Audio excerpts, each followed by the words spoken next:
Hi, this is JJ here at Once. What you're about to see is some very special content created just for you by the Once family. Art and community are our priorities here at Once. We'd rather be with you in person, but what we can do right now is create virtual experiences for us to all enjoy together. No, it's not the same as being at a live show, but that doesn't mean that it's not a way to enjoy each other's company and entertainment. So, without further ado, a few house notes. The bathrooms are in the back, on the left. No flash photography, please. And as always, no crowd surfing. Enjoy the show.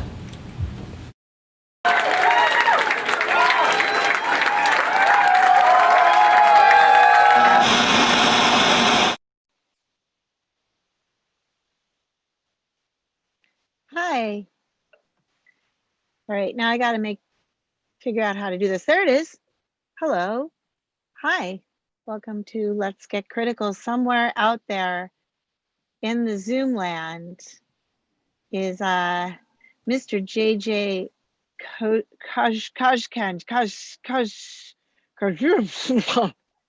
Who even Right? knows? Who even knows? See? Who knows? So I'm going to pronounce it Koczan. I love that. Do that. That's what I see. I see Koczan. But That that is might actually be because, yeah? That is my preferred pronunciation. Huzzah! See? Yeah. It's the most, Welcome. it's the most fun. It's the most fun. Other JJ, welcome. Hi. Let's get critical. JJ. Hi. It's weird. Hi, I JJ. feel like I so rarely run into JJs. Never. Never, right? Never. There's very, very few. It is not on the top list of baby names. Never. Nope, never. And So what is your, you know what? So I hate this question. I hate when people say, what does it stand for? Because in my case, it actually doesn't really stand for something. okay. So what's it stand for? I usually just say equality and leave it at that. Stands for. Okay. Yeah. I like it. That's Thanks. cool. I worked for years on that answer. Did you? Yes. Sadly. Okay. I like it. I think it's a good one, and I'm okay with it. Thanks. All right, cool. So also you have a lot of energy. You're a man with a lot of energy, right? You have a job, and you from are. what I can tell, you are the first person ever to say that to me. Like really? I think in You're my lying. You're lying. No. All right. Well, my external perception of you is that you're a person with quite a lot of energy. First of all, you have a how old is the pecan? 2. He'll be 3 next month. Okay. So that right there, there's studies that like athletes have tried to chase children of that age and the children can outrun them. So right away, just right there, that's a lot of energy. And then you have a job of some description. No? No. Oh, your blog is out of date. No, I did. Okay. I read an old article. All right. Well, bear with me here. But okay. you also Where was I working at the time? I've had numerous jobs, most of them awful. I got the impression it was an awful job. Yes. Yeah. That was the impression I got from the writing, the literature. From the literature led me to believe. So yeah, the literature probably didn't lie. Writing career, you are the sole voice on the obelisk. Yes. Yep. Which That's is really cool. I enjoy your writing very much. Thank you. Thank you very much. So when did that start? 2009. That was January 2009. That started. I was working in New York at a magazine called Metal Maniacs. Never heard of it. No? Okay. I don't know. No. But that's another story. So go on. Yeah, and the economy collapsed in the end of 2008. And sort of the company that owned Metal Maniacs, we were like the bastard children of that publishing company, and so they shut us down first. And I was way burnt out on print media and working for other people and working with advertising and just like, yeah, no, I was so, it was like, you know, I had a stack of CDs and I was like, screw it. I need to just write. I just need to write and block out everything else. And that was what I did. And that was 11 years ago. And yeah, 11 plus years ago. So And do you write every day? yeah, usually. I mean, you know, I think, you know, Currently. some like practical considerations. Like I have a hard time finding time on Christmas Day. So basically you and Dunkin' Donuts. Yeah, that's it. You're on the same schedule as Dunkin' Donuts. You Me get and one Dunkin'. day off. Yep, that's right. Yep. I'm like the Dunks of blogs. Yes. You are. Yes. Of metal blogs specifically. Metal blogs. This is a very, very small genre. You are the Dunkin' Donuts of metal blogs. No, I actually meant the Dunkin' Donuts of part. Anyway, what I'm saying is you're pretty dedicated and energetic and not. All right. I'm gonna hammer on this one until I make my point. So Cool. because I'm like that. Damn. So the reason I don't know about it is because my actual knowledge of metal is pretty limited. Okay. I know what I like to listen to, and I have a tendency to enjoy some metal very much live, but I'm more of like a kind of an indie grunge type when it comes to what I listen to it at home. So I have these like gaps. Yeah, a lot of what I write about, especially more and more in probably the last year or 2 years, has started taking big influence from grunge, particularly. I'm seeing a lot of that kind of thing, especially in younger bands, like kids who were born in the 90s, as opposed to those of us who were, listening What to. bands are you thinking about? What's that? What bands in particular? I knew you were going to ask that. Sorry, I'm not going to put you on the spot. Well, a couple recent examples, recent encounters. Sun Voyager from New York, from Orange County, New York, kind of have taken that and incorporated it into kind of a heavy psychedelic sphere. Uncle Woe, I was just listening to from Ontario, as a band. They have a second record coming out in October. Uncle Woe. Uncle Woe, yeah. And we have a band here called Tiger Man Woe. There you go. They're excellent, but they are not a metal band. But they're cool. They're like a kind of an old-timey, folky protest band. They write really cool protest songs about like labor and fair wages and stuff. They're very cool. Nice. There you go. So Woe. Yeah, Uncle Woe. Woe. Whoa. This is Woe, WOE. Oh, Uncle Woe. Yes, exactly. Woe. As opposed Fainting Couch, as opposed to Wah, which is what Yes. Tiger Man is. Wah. Okay, that makes sense. That's cool. So I really liked your I have notes. That's why I'm looking over here. Oh my God. About you. I know. I was trying to see them. I'm not, no. Sorry.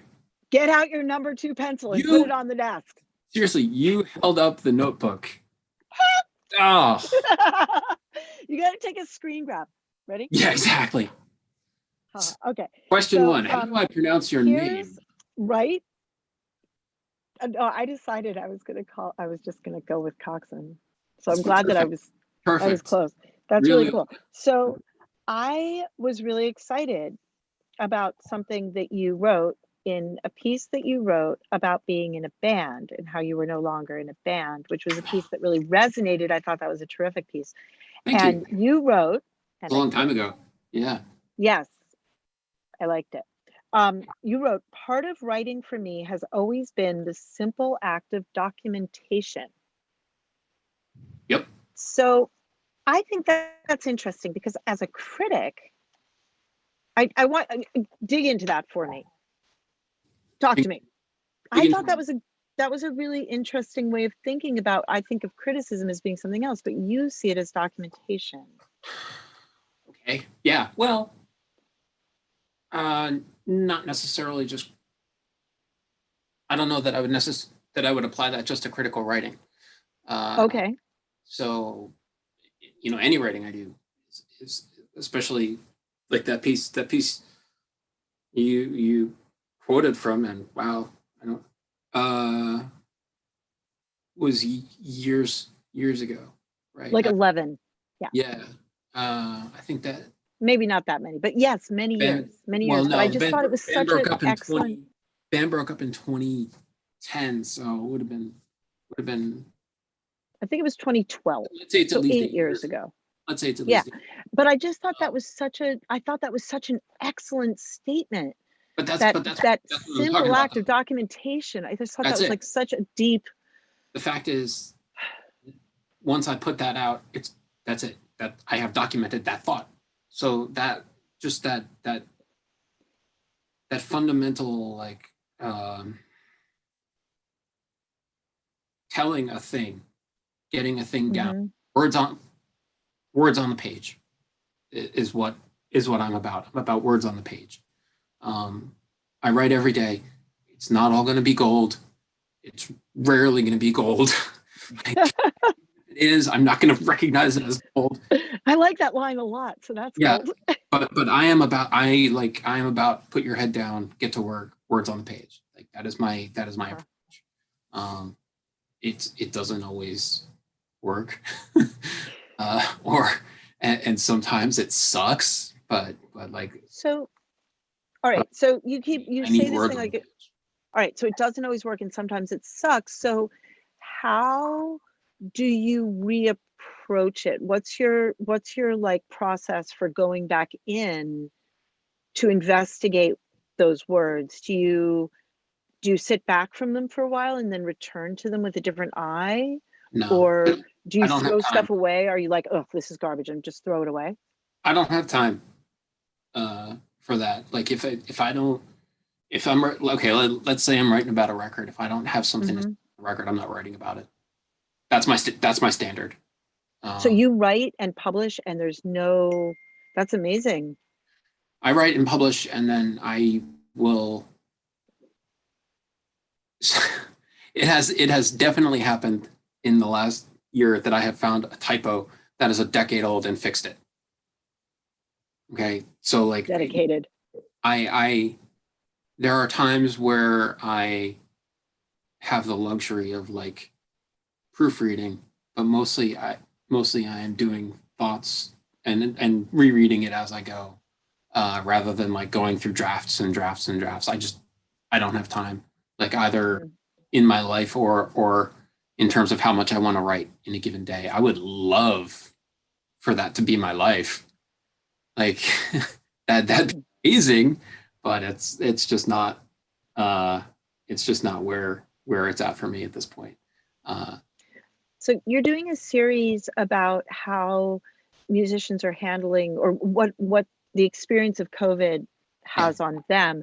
And I have to tell you, when I was reading that project, I wondered if you had turned that lens on yourself.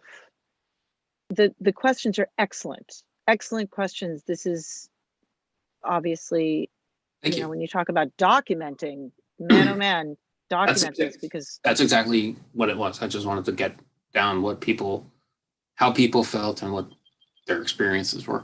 Yes. Yeah, and I'd like to know, like, what is this? How's it going? What is this experience like for you? Because you're asking these questions, and the answers obviously are very deep. I mean, they're very. No, some of them are. Some of the answers were deep, and some of the answers were like, meh, whatever.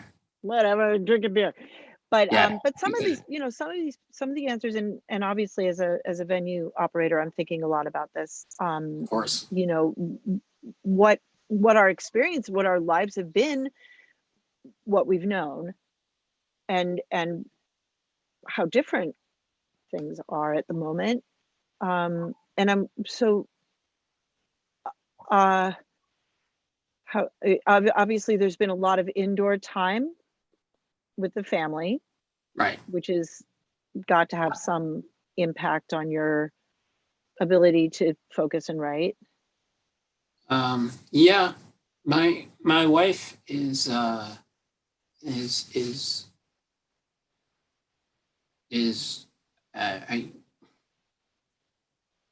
can't even begin.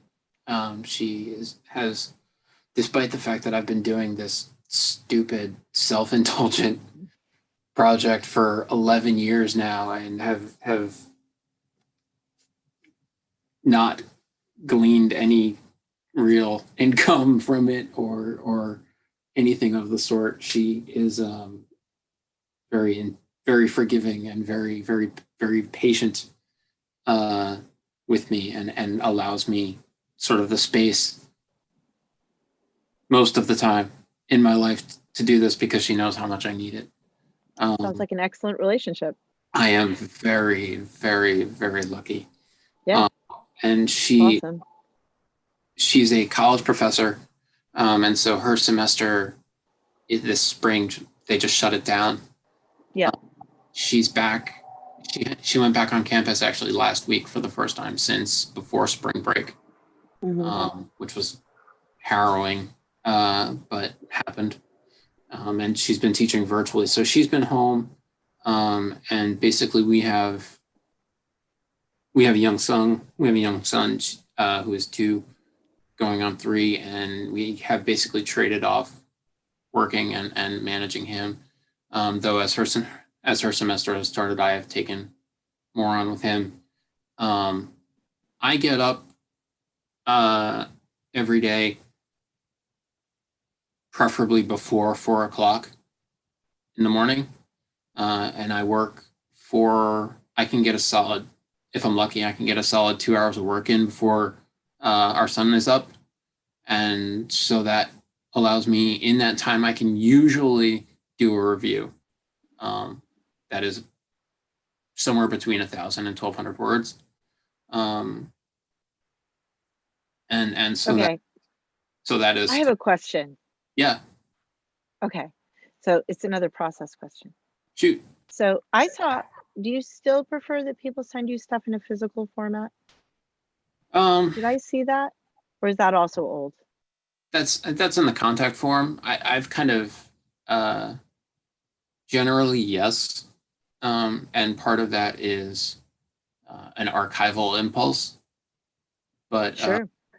Given current events and current expenses, certainly, I'm not about to deny reviewing a good album because someone didn't send me a CD. I saw that you said that. I thought it was interesting. But actually what I wanted to ask was, so when you receive something, whether you receive it physically or digitally, always. How many times do you listen to an album before you feel comfortable reviewing it? 6. I mean, I know 6. Wow. 6. Okay. 6 is my number. And I don't always get there. I don't always get there. But that's what I was going to ask. If you hit something and you're just like, oof. There are a band's first record I want to hear 6 times. Okay? If it's a band I'm familiar with, I know their work, I can kind of lock in sooner, but I don't know what it is, but if I hear a record 5 times, on the 6th time I hear it differently. That's just, if that's just how my brain is to absorb, maybe. But that's 6 times is the ideal for me. Are people sending you whole records, whole sequenced albums, or are you mostly just getting songs? No, people send records. For what I'm writing, for the style of music I'm writing about, if it is a full-length album or an EP or a single, whatever, they're sending the whole thing. There are times when, a publicist or a record label professional will send a single ahead of a record, and and ask, if I premiere this single or whatever it is. And I'll do that sometimes. But basically, I want to write about the album. And I'm way, way, way more interested in how that particular song is playing against other songs on the record. Sure. Why it's a single, what is standing out about it than I am. Sure. Just like, here's the new whoever, Yeah. I actually think sequencing is a really interesting part of the record process. I agree. And it's not one that you hear people talking about a lot. It's really, much more something that kind of happens in the band, in the, behind closed doors. It's not the glamorous, like, look at us with the, there's not much to show on, I love it. I'm a big track list nerd as well. And especially for like some of the, a lot of what I write about, I don't even consider it metal necessarily. I heavy rock and sort of doom and psychedelic stuff. A lot of that toward a very traditional vinyl structure. And so you get people who do kind of pay attention specifically to sequencing because they need to accommodate that format in a way that allows time. You have a limited amount of space as opposed to just a digital record where you throw as much on as you want, or a CD, which even 50 minutes now for an album for me is very long. If someone's putting out a record that's 50 minutes long, you need to justify the last 15 minutes of that record, as far as I'm concerned. Yes, but absolutely. Terrible. It's got to be really good. Yeah, the standard is, and it's kind of, I have a few running gag phrases just entirely with myself that I don't think anyone, if they've picked up on it, no one has ever let me know. And one of them is to call albums over 50 minutes long unmanageable. It's unmanageable. Actually, okay. Thurston Moore is allowed to do, he could probably do a 2-track 50-minute long album. Yeah. Two songs. Yeah. Exceptions to every rule.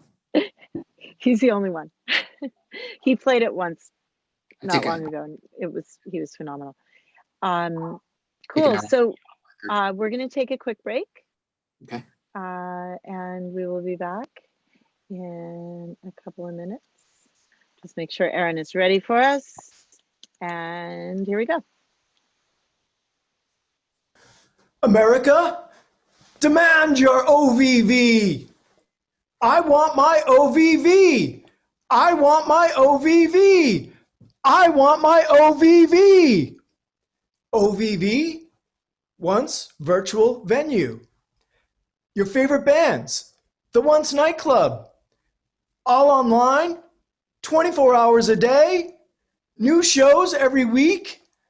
Zoom, Facebook, YouTube. Now in stereo. Tell your computer, grab your mobile device, tell them, I want my OVV.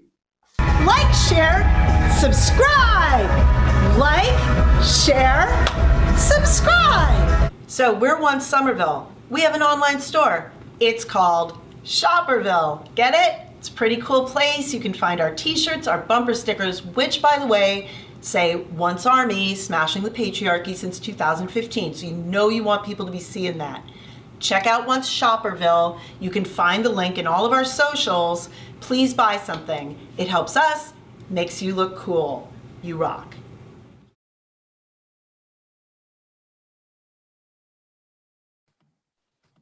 Hey, we're back. I'm Live and actually in person. Sorry. What do you got, JJ? No, I'm looking up Once Shopperville right now. Shopperville. I'm gonna get myself. Yep. I'm gonna get myself one of those patriarchy shirts. Totally, totally. And the new one, as you know, the new shirt has yet to be unveiled. Yes, my sneak preview. That's right. It's going to be a doozy. I'm just excited because I'm freezing right now, and I'm so ready for hoodie season. I love hoodies. We're getting there. I had my favorite Neurosis hoodie on this afternoon, and it just feels. Just feels. Just feels My right. favorite hoodie is actually a Girls Rock campaign hoodie. Oh yeah. I really love my Girls Rock hoodie. It's like just the right amount of soft and the right weight, and like a good hoodie. It's a really big deal. It is, Can't absolutely. underestimate a good hoodie. That's what I say. Yeah. So I noticed we have a mutual friend in Mike Gitter. Yeah. Are you friends with Mike Gitter? Yeah, wow, I wish I was still cool enough to be friends with Mike Gitter. Dude, Gitter's awesome. Yeah. Now talk about what a interesting trajectory from journalist to A&R to Yes. all Yeah. over the place. Yeah. I don't is he still at Century Media? No, right? I He don't know. he was I knew Gitter when he was at Roadrunner. Yes, of course. And I You was ready for this? I and knew Gitter when he was at Triple X. there you go. Nice. Um, nice. Hi, And Mike. and he what a guy, man. Just Yeah. you the know, best. super knowledgeable, super passionate, able to kind of talking about process, just able to explain his reasoning in a way that's Mhm. so super enviable, so nice. I saw him out and about at Psycho Las Vegas in 2018, and I was like, there's no way Mike Gitter remembers who I am. and, it had been years since I saw him. I think the last time I had seen him was a Heaven and Hell show at Madison Square Garden. And I Wow. walked in and I was like, oh, hey, Gitter's here. And said, hey. And he was like, oh, the band's about 2/3 of the way through the set. You missed it. And I was like, shit. And I ran in, and that was the end of my conversation with Mike Gitter. And then the next time I saw him was Psycho Las Vegas. And I didn't say hi because Oh. Mike Gitter doesn't know who I am anymore. And even if, I don't need to bother this guy with like, hi, you're Mike Gitter. That's You'd be surprised. He's got a remarkable memory. it's super. Encyclopedic. He was And always he's a just great, stellar individual. I hope great to he me. sees I was a kid, and he was very, very, very cool to me. Yeah. Old Totally awesome Roadrunner guy. crew I thought that's really cool. What was your experience with Roadrunner? Was that from when you were writing for the magazine and you were doing Yeah, content? that was when I was out of college working at a paper in Jersey, an alternative weekly in New Jersey called The Aquarian, which my heart. They we did a lot with Roadrunner. Just I was Sure. writing about metal bands and stuff. So. Yeah, I mean, if you're writing about metal bands, they were the right Yeah, exactly. people for you to be During that talking time, it was a lot of Roadrunner stuff for sure. Very cool. That's very cool. So one of the things that I've been thinking about a lot, and I don't know if this is like, I don't think it just has to do with the weather. I'm going to preface that. I don't think it just has to do with the weather. So metal, a lot of really excellent metal comes out of Scandinavia Mhm. and those areas. Yep. So is that because, why? Is it because the days are shorter? Is it cultural? At this What? point, it's cultural because it's been the case for multiple generations, right? And it's like a feedback loop, right? It's you take inspiration from the things around you, and so there it is. So it's become kind of a part of their popular culture in a way that in a sort of multicultural society it couldn't. But I mean, it's also like it's also the support system there, and this is something that I didn't actually know for a really long time, and found out about sort of like in the last couple of years. The support system there is insane. Like kids go to like School of Rock at their local community center at the age of 12 and just learn how to play guitar. And so you are from a very young age, you can be, if you want to be, clued into this entire network of people, and it's all supported by government. It's But it's not all metal. no, it's not, but that's there. Mhm. And an opportunity for young kids to engage with that is there. Can you imagine living in a country where the government pays for you to take music lessons? That's a dream come true. Right? Well, That's amazing. I want that.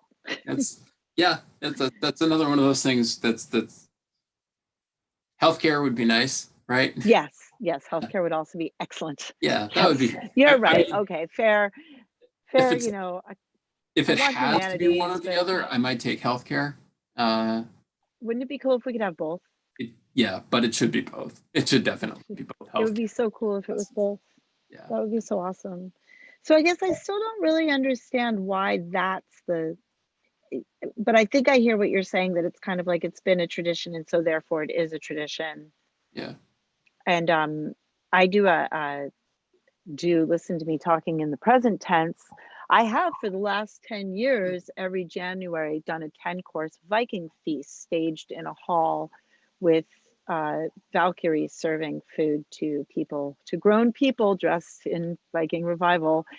It's called Once in Valhalla, and it's a monster of an operation and very metal kind of looking. Sure. And so I've thought a lot about this, like, what is this Scandinavian Germanic kind of vibe that has created what I think is amazing. I mean, I'm very fond of a lot of the bands that I've heard that have come out of those areas. So I am curious about it because there must be other kinds of music that are also coming out of those areas that I'm just not hearing, right? Sure. Swedish Like, pop is huge. is it? Yeah, totally. And I mean, you get into Denmark has a jazz scene that is wild, and actually interacts with sort of. There's a lot of interaction between Danish psychedelia and jazz via bands like Kazasui and their label El Paraíso Records. Does a lot of jazz psych stuff. I mean, yeah. There must be, but I feel like I don't just maybe it has more to do with what the market's buying, And there's what yeah. the I touring mean, market is buying. there's Swedish hip hop and Norwegian Hmm. and There must Norwegian be. pop and folk music is huge and indie and anything you want, it's all there. It's just sometimes in a different language. Yeah. Well, so I wonder if that's part of it because, I have a lot of experience actually with a band that wasn't all English language, and that basically means they didn't get played on the radio Yeah, because no. in America, we really don't do that. Yeah. So that's going to make it very difficult for a lot of that stuff, especially if you're looking at like pop and top 40, which are going to go the commercial radio channel. Like they don't have a bat's chance in, No. yeah, they don't. It's not going to happen for them, which of course is, unfortunate Actually, for everybody. I sometimes really like stuff in another language. Sure. I mean, Swedish, certainly. I run into Swedish bands singing in Swedish pretty regularly. Uh-huh. South America has this unbelievable heavy rock and roll scene.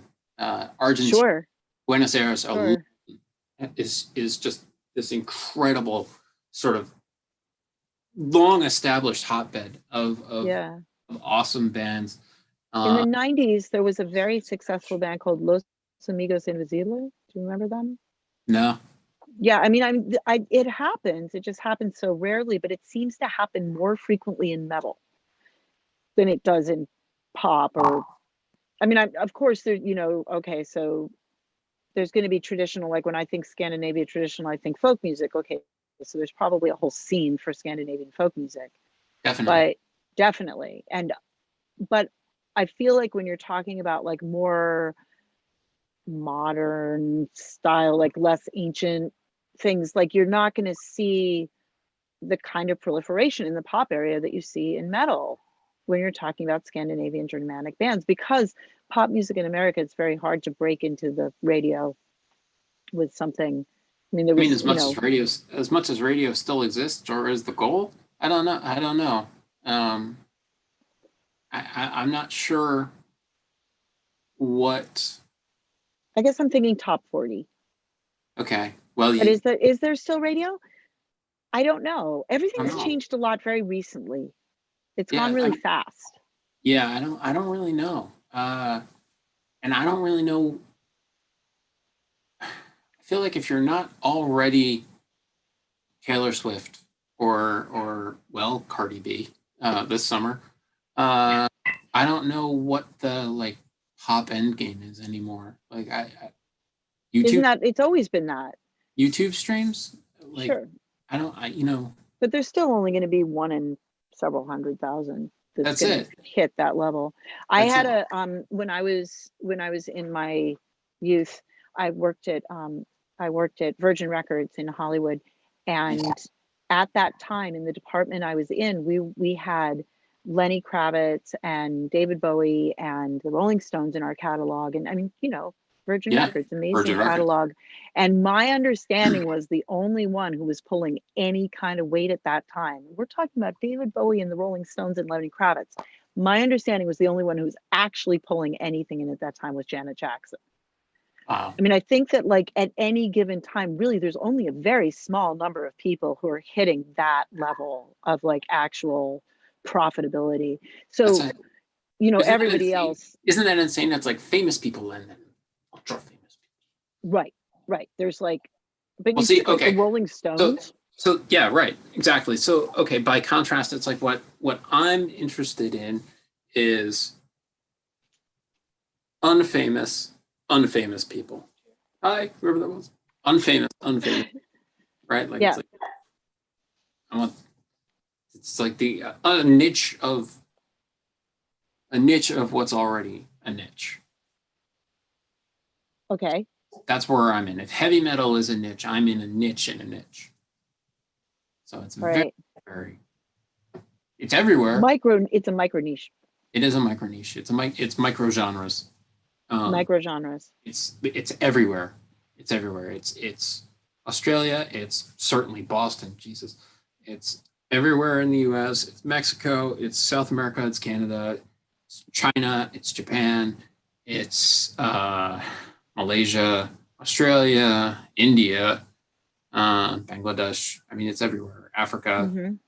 It's everywhere. So there's a lot in Boston. You went Boston. Is there a lot going on in your micro niche in Boston? Yeah. Oh, yeah. Boston has a huge sort of heavy rock. Mm-hmm. C, for example. Roadsaw. Yep. C. Yeah. C. Mm-hmm. Worshipper. Oh, second Worshipper record. So good. First Worshipper. Amazing band. All quite good. Summoner. I mean, like, there's so much, and it's been that way for an enviable amount of years. It's been that way for a long time. I mean, I go back to the 80s and bands like Seika and Slaughter Shack, and Boston has been great for, metal. Should I call it metal? Boston's been great for that. I love it. I love that stuff. I'm a big Worshipper fan. That's the kind of thing that I could soak up all day long. Yeah, that's legit. I just love it. It really is. It is legit. Yeah. Shout out, Worshipper. We love you. Yeah, no, that's fair. I saw actually in the intro to the show, I was like, oh, it's Dave Jarvis. Yeah, I saw it. Good. Yeah, we used to joke they were a house band. We loved having them. They were great. Yeah, we were really lucky. We were lucky how many times we got to host them and the great bands they played with too. It was really cool. We had some really great stuff come through. Of course, now I had made somebody pronounce this the other day. Sangwisagibub. I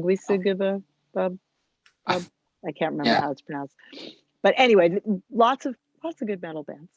Last time I was at once was Bongzilla, I think. Mm-hmm. On Black Cobra. Yeah. Kings Destroy. Lopan? Yeah. Lopan? Is it a 4-band bill? It was a while ago. Well, I moved to New Jersey. So love Lopan.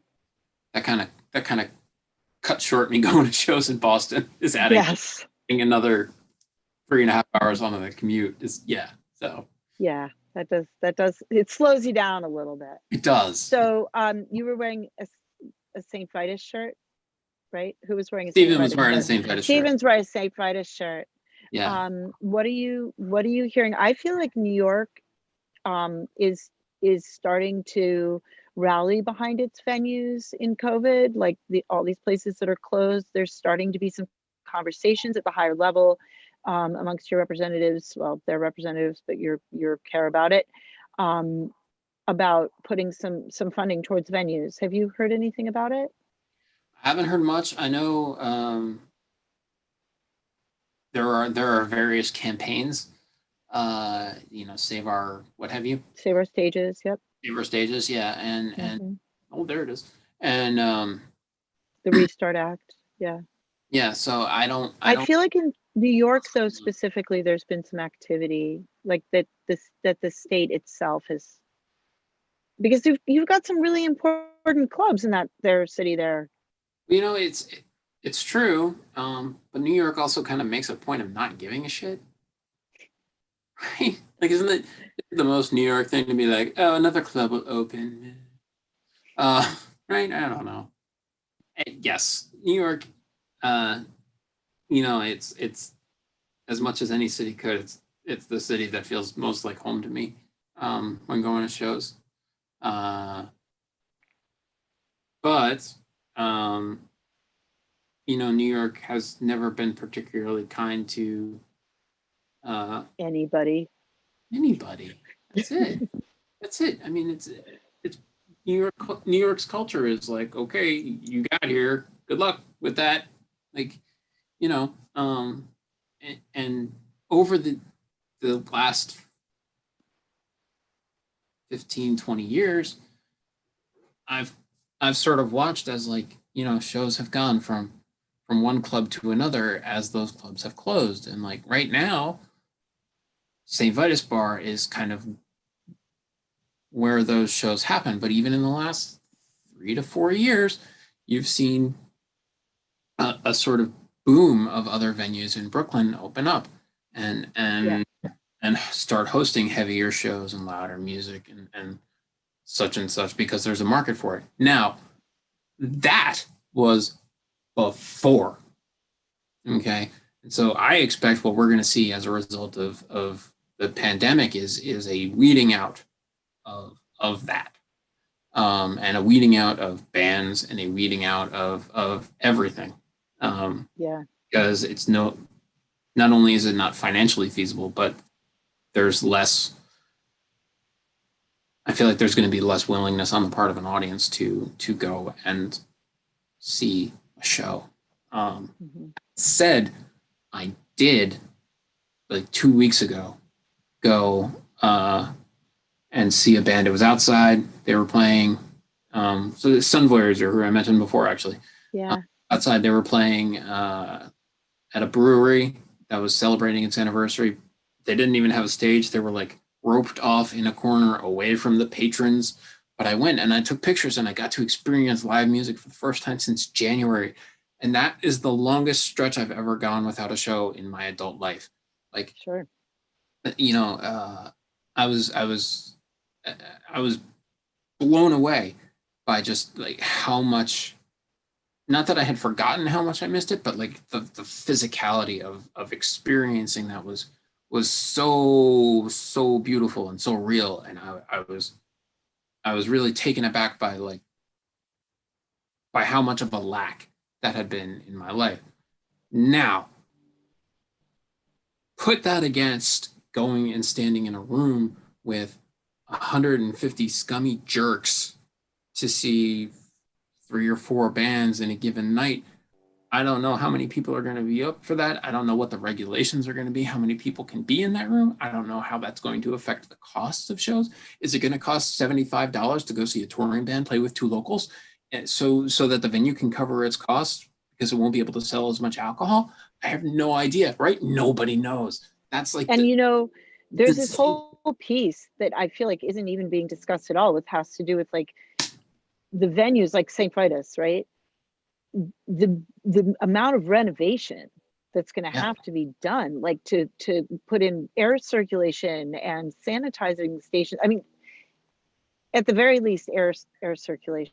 And I know there's a place that's being built, a newer place that was in construction, that now is modifying its air ducts to put UV lighting in the air ducts to sanitize the air. And like, for a place that already exists to take their air ducts apart and Right. start to put in lights like that, like, these are projects that are going to be. Now imagine we lived in a world where you could get a government grant to do that. That would be amazing. That'd be right up there with learning music from the time you're 12. That's it, exactly. And Imagine healthcare. Yes, imagine that, like, that support system existed. Mhm. Yeah. That'd be great. Yeah. Well, I feel more and more that it's up to us to support the arts and find ways to work together to get to where we want to be. You know, the thing that I'm excited about, that I'm seeing, is that people are they are bloodied but not bowed. They are you know, we're all taking a beating, but we're all still creating, or not all, but many of us are still creating and finding ways to do that, that I think ultimately we will morph into other things. It's probably, I think we're going to be morphing for a while. I think that's, you know, one thing that we're all going to have to be ready for is, I don't think things are going to be particularly unchangeable for a while. Also, I want to know, is the generation that is being born now, can they be called the unprecedented generation? You should definitely trademark that. I'm going to start calling them the unprecedented generation. That's it. Generation All U, right? Like, I don't know. I don't know. You know, I have so many things that I want to talk to you about. And I mean, you talk about such interesting things. You talk about how important group creation is to you. You've got all kinds of cool stuff going on in your writing, but I wanted to ask you about your book. Oh, okay. Yeah. Okay. I wrote a book. Ask you about your book. I wrote a book one time. It was. You did. It was like it's like the best thing I ever did. Because that's got to be a whole different process, right? Yes. My wife has a PhD, and while she was in grad school, it was like, well, why don't you go to grad school? And so I went in between 2010 and 2012. Yeah. Between 2010 and 2012, I got a master's in fiction writing at Rutgers, Newark in Jersey. And I worked with amazing writers. I worked with Jane Ann Phillips. Tayari Jones was there. I can't even. And that, you know, I humbled to be there. I worked with Alice Elliott Dark closely, who I loved and was amazing and so supportive, and a lot of the stuff that went into the book was from that time period, and I was super deep in into writing fiction and drinking a lot. So I but it just kind of, a lot of what went in that book was in my thesis for getting my master's. And Adam Burke did the cover art for the book, which is still like, it's really cool, humbling and beautiful, and people were very supportive and very kind. Like, a lot of people who read the site bought it, and and sent me pictures of them with the book, and it just was something that, since I have been writing since I was 10-ish. I mean, like, I used to write stories, just like bang out stories, silly stories all the time as a kid. It was one of the things I did. I wrote, like 10, 12, 13, like those years, just anything, just like, oh my God, I can do this. Yeah, because I never was athletic. I was never cool. I was never, like, you know, I was never popular. I never had a lot of friends, but like I could invent a fucking world. Like, you know, so I did, you know, so that was kind of what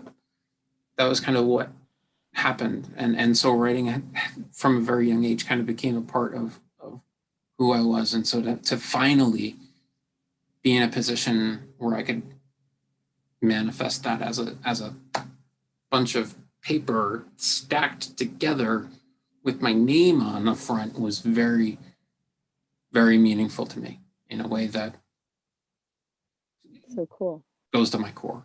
You know, Yeah, yeah, that's really cool and so different from the review process and yeah. that spontaneity and that stream of conscious process and that it's just In some ways, interestingly I it's also, an interesting balance of very different kinds of ways in of some ways, thinking it about is. writing. I also think about reviewing though as an act of storytelling a lot of the time. Hmm. If So I'm, we've got like almost like oral documentation tradition going here. I like it. I mean, So I hate to I never want to end this conversation. I'm enjoying it so much. oh, I gotta tell you, yeah. Unfortunately, we're running out of time, and I wanted to make sure that you let us know what would you like for people to be looking at that you're doing at the moment. Should we direct them to the obelisk? Yeah, please, theobelisk.net. Say hi. Say hi to me on Facebook or whatever. Just read. Thank you for reading. Thank you for reading. JJ, thank you so much for having me on. I'm sorry for like running my mouth It's for been an hour. no, Thank no, you. no. This is all you. This has been a terrific conversation. I've Thank enjoyed you. every second of it. I Thank you very for deeply being appreciate here. it. Thank you. And I don't miss a great many things about living in Massachusetts. The weather was sort of like a constant beatdown.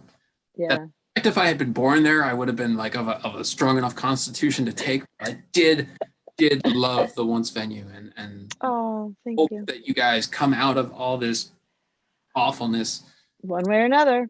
and really like it's a beautiful space and yes, was obviously Thank run you. with great love and yeah, so yeah, Thanks. my best. Glad that you got to enjoy it. Thank you for Yes, that. thank you. All right. Take care of yourself and stay in touch. All right, I'm going to thank you. keep reading for sure. Thank you. Thanks. Have a great evening. You too. Bye.